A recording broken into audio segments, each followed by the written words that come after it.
రాజారెడ్డి రాజ్యాంగంలో జగన్మోహన్ రెడ్డి నాయకత్వంలో 5 సంవత్సరాలు ఈ రాష్ట్రంలో అరాచకాలు సృష్టించి అనేక మంది మీద తప్పుడు కేసులు పెట్టి అక్రమంగా దోపిడీలు చేసి అదే కార్యక్రమాన్ని తప్పించుకోవడానికి ఈ రోజు ఒక దళిత సోదరుడిని గన్నవరం పార్టీ కార్యాలయం తగలబెట్టినటువంటి కేసులో ఎవరైతే ఫిర్యాదుదారుడుగా ఉన్నటువంటి సత్యవర్ధన్ కిడ్నాప్ చేసి భయపెట్టి అతనితో తప్పుడు స్టేట్మెంట్ ఇవ్వడానికి ప్రయత్నం చేసినటువంటి సందర్భంలో కుటుంబ సభ్యులు ఇచ్చినటువంటి ఫిర్యాదు మేరకు ఇవాళ ఉదయం గన్నవరం మాజీ శాసనసభ్యుడు వల్లభనేని వంశీమోహన్ గారిని అరెస్ట్ చేయడం జరిగింది. మేము మొట్టమొదటి నుంచి కూడా చెప్తా ఉన్నాం, ఎప్పటికైనా ప్రజాస్వామ్యమే గెలుస్తుంది. జగన్మోహన్ రెడ్డిని నమ్ముకున్నటువంటి ప్రతి ఒక్కరూ కూడా ఏదో ఒక రోజు అరెస్ట్ కాక తప్పదు. అధికారం ఉంది కదా అని చెప్పి విర్రవీగితే రేపేమవుద్దనే దానికి ఇవాళ వల్లభనేని వంశీ అరెస్టే ఒక నిదర్శనం. ఇవాళ అతనికి రాజకీయ భిక్ష పెట్టినటువంటి పార్టీ తెలుగుదేశం పార్టీ. అతనికి శాసనసభ్యుడిగా గెలవగలగడానికి కారణం తెలుగుదేశం పార్టీ. అటువంటి కన్న తల్లి లాంటి తెలుగుదేశం పార్టీ కార్యాలయాన్ని తగలబెడితే ఇవాళ ఏం జరిగిందో చూసాం. వాళ్ళ అక్రమ దోపిడీలు అవన్నీ కూడా ఎంక్వైరీలు జరుగుతున్నాయి. అందరూ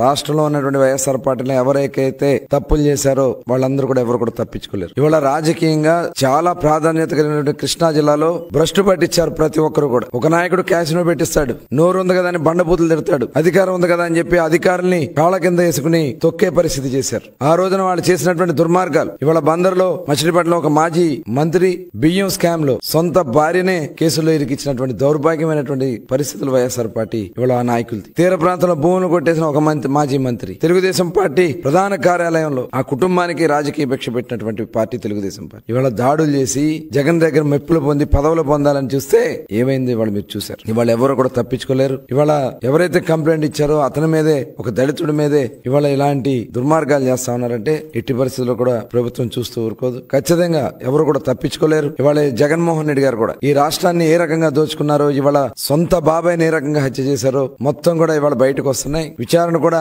వేగవంతంగా పూర్తి కావాల్సినటువంటి అవసరం ఉంది. దానికి కావాల్సినటువంటి చర్యలన్నీ కూడా తీసుకునే పరిస్థితి ఉంది. కాబట్టి ఎవరు కూడా తప్పించుకోలేరు. ఇవాళ వచ్చి మాట్లాడుతూ ఉన్నారు ఒక్కొక్కరు. మీరు మాట్లాడే అర్హత మీకుందా? మీరు చేసిన తప్పిదాలే మిమ్మల్ని వెనక పంపిస్తున్న గుర్తుపెట్టుకోవాలని చెప్పి ఈ సందర్భంగా తెలియజేస్తూ, చాలా పారదర్శకంగా మేము కక్షపూరితంగా చేయాలంటే ప్రభుత్వం వచ్చిన నెల రోజుల్లోనే మొత్తం అందరినీ జైల్లో పెట్టొచ్చు. కానీ మేము ఎక్కడా కూడా ఎవరి మీద కూడా కక్ష సాధింపు చర్యలు తెలుగుదేశం పార్టీ చేయదు. ప్రజాస్వామ్యబద్ధంగానే ముందుకెళ్తాం. ఎవరైతే దీంట్లో అవినీతిలో గాని అరాచకాల్లో గాని భాగస్వాములయ్యారో వాళ్ళు ఎట్టి పరిస్థితుల్లో కూడా తప్పించుకోలేరని కూడా తెలియజేస్తాను.